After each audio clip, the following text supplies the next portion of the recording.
নমস্কার।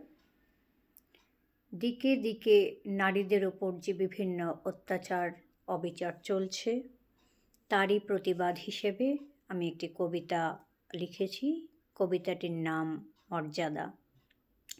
নারীত্ব কি বুঝিল না দেশবাসী, নারীত্ব কি বুঝিল না দেশবাসী।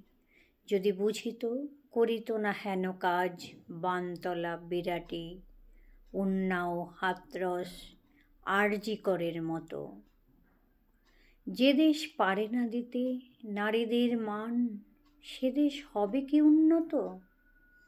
আজ নারীদের ভয় প্রতি ঘরে ঘরে, প্রতি জনপদে, প্রতি প্রান্তরে। কোথায় তারা থাকিবে নির্ভয়ে।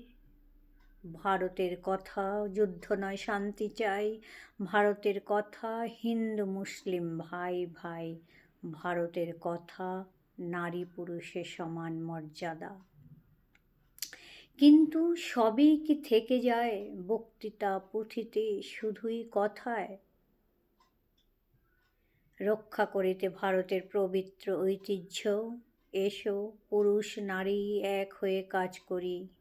আর শ্লীলতাহানি নয়, আর অবমাননা নয়, আর বঞ্চনা নয়, নারীত্বের মর্যাদা দিয়ে। ধন্যবাদ, নমস্কার।